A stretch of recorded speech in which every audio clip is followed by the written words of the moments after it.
여러분, 구원이라는 말 들으면 좀 막연하게 느껴질 때가 있지 않으세요? 구원받았다는 게 대체 뭘까 싶고요.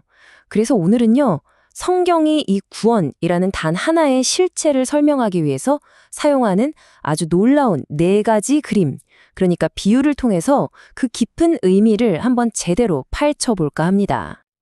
자, 그럼 이 질문부터 한번 시작해 볼까요? 우리는 왜 이렇게 불안해하고 또 왜 늘 무언가에 쫓기는 것처럼 살아가는 걸까요? 혹시 그 이유가 우리 모두 나라는 아주 한정된 자원, 그러니까 내 힘과 내 능력이라는 이 보이지 않는 벽 안에 갇혀 있기 때문은 아닐까요? 바로 이 지점을 성경이 아주 정확하게 짚어내고 있습니다. 인간이 겪는 고통의 진짜 근원이 뭐냐? 바로 유한함이라는 거예요. 생각해 보세요. 내 자원이 한정되어 있으니까 어쩔 수 없이 서로 경쟁하게 되고 끊임없이 나 자신을 증명해야만 하잖아요. 결국 두려움과 나는 부족해라는 이 결핍감에서 벗어나지 못하는 거죠.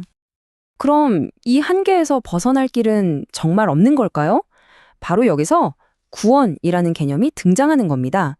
근데 이 구원이라는 게 그냥 뭐 어려운 상황에서 건져지는 그런 단순한 게 아니에요. 우리 삶의 에너지원, 그 근원 자체를 바꾸는 거예요.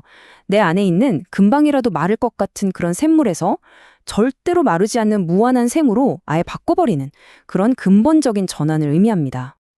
네, 맞아요. 구원의 핵심은 바로 이 이동에 있습니다.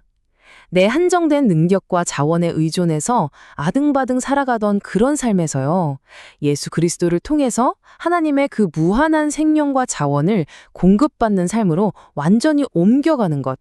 바로 이것이 성경이 말하는 구원의 진짜 모습입니다. 근데 여기서 진짜 흥미로운 점이 있어요. 성경이 이 엄청난 진실을 딱 한 가지 방식으로만 설명하지 않는다는 거예요. 마치 커다란 다이아몬드를 볼 때 이쪽 저쪽 여러 면에서 비춰봐야 그 전체의 아름다움을 알 수 있는 것처럼요. 네 가지나 되는 다른 그림을 통해서 이 구원이라는 단 하나의 현실을 훨씬 더 입체적이고 풍성하게 보여준다는 거죠. 자, 그럼 지금부터 그 네 가지 그림 속으로 한번 같이 들어가 볼까요? 이 그림들을 하나하나 따라가다 보면 구원이 우리 삶을 얼마나 전체적으로 또 근본적으로 바꾸는지를 발견하게 되실 겁니다. 자, 이게 바로 우리가 함께 살펴볼 네 가지 그림의 전체 지도라고 할 수 있겠네요. 법정의 그림인 의인됨, 관계의 그림인 화해, 가족의 그림인 아들됨, 그리고 마지막으로 창조의 그림인 새로운 피조물. 그럼 첫 번째 그림부터 바로 시작해보죠. 첫 번째 그림은 바로 의인됨입니다. 이건 법정에서 가져온 이미지예요. 이게 단순히 넌 죄가 없어 이런 뜻을 넘어서는 개념입니다. 죄 때문에 완전히 깨져버렸던 하나님과의 관계가 법적으로 아주 완벽하게 회복되어서 올바른 관계 안으로 다시 들어서게 되었다는 걸 의미해요. 왜냐하면 예수 그리스도 안에서 우리의 모든 죄에 대한 대가가 이미 다 치러졌기 때문이에요. 그래서 최고 재판관이신 하나님 앞에서 우리는 더 이상 유죄하는 이 판결, 즉 정죄를 두려워할 필요가 전혀 없게 된 겁니다. 법적으로 완전한 자유를 얻은 상태, 이것이 바로 의인됨이 우리에게 주는 놀라운 결과죠. 두 번째 그림 화해는 우리를 훨씬 더 개인적이고 따뜻한 관계로 초대합니다. 법정이라는 좀 딱딱한 이미지에서 관계의 영역으로 넘어온 거죠. 하나님을 등지고 완전히 원루처럼 살아가던 우리가 이제는 그분과 평화를 누리는 친구가 되었다는 걸 보여주는 그림이에요. 그동안 우리를 지배했던 적대감과 불안은 싹 사라지고 그 자리에 깊은 신뢰와 평안이 찾아온 상태. 바로 그게 화해입니다. 세 번째 그림은 여기서 한 걸음, 아니 훨씬 더 깊이 나아갑니다. 바로 아들됨이에요. 우리는 그냥 용서받은 죄인이나 그냥 좀 친한 친구 정도가 아니라요. 하나님의 가족으로 정식으로 입양되어서 그분의 자녀가 되었다는 겁니다. 이게 뭘 의미하냐면 우리가 하나님의 모든 좋은 것을 물려받을 상속자가 되었다는 정말 엄청난 신분의 변화를 뜻하는 거죠. 한번 생각해 보세요. 세상이 가르치는 방식은 뭐죠? 한정된 자원을 놓고 서로 더 많이 빼앗고 경쟁해서 살아남으라고 하잖아요.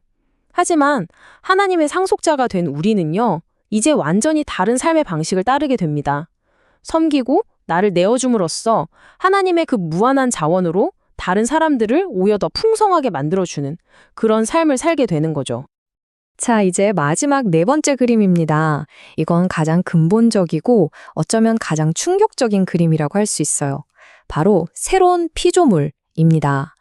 이건 우리의 신분이나 관계가 변한 것을 넘어서요, 우리 존재 자체가, 이 나라는 존재 자체가 완전히 새로워졌다는 선언이에요. 낡은 걸 좀 고쳐 쓰고 수리한 정도가 아니라 아예 완전히 새로운 본성을 가진 존재로 재창조되었다는 뜻입니다. 그래서 고린도후서 5장 17절은 이렇게 선포하는 겁니다. 그리스도 안에 있으면 과거의 나는 지나갔다. 옛 본성은 죽었다. 그리고 완전히 새로운 존재가 바로 지금 여기에 서 있다. 이것이야말로 구원이 우리에게 보여주는 가장 영광스러운 그림이 아닐까 싶습니다. 자, 한번 보세요. 법정에서의 완전한 무죄 선고, 원수에서 친구가 되는 관계의 회복, 그리고 가족으로 입양되는 것, 마지막으로 존재 자체가 완전히 재창조되는 것까지 이 네 가지 그림을 다 모아놓고 보면 우리는 구원에 대해 대체 무엇을 알게 되는 걸까요? 핵심은 바로 이겁니다. 이 네 가지 그림은 결국 다 똑같은 하나의 진실을 가리키고 있어요. 구원이란 나의 이 유한한 자원으로 아등바등 살아가는 삶을 이제 끝내고 하나님의 무한한 생명과 능력에 연결되어서 살아가는 신적인 삶이라는 거죠. 그리고 정말 중요한 건 이 엄청난 삶은 내 노력으로 얻어내는 게 아니라 오직 믿음으로 그냥 받는 선물이라는 사실입니다. 자, 마지막으로 이 질문을 여러분께 남겨드리고 싶습니다. 만약 구원이라는 게 정말로 내 안에 있는 고갈된 자원이 아니라 절대로 마르지 않는 무한한 자원에 연결되는 거라면 여러분의 오늘 하루, 그리고 여러분의 관계, 미래에 대한 그 수많은 염려들은 과연 어떻게 달라질까요? 나의 유한한 힘이 아닌 하나님의 무한한 능력으로 살아가는 삶은 과연 어떤 모습일지 한번 깊이 생각해 보시는 시간이 되셨으면 좋겠습니다.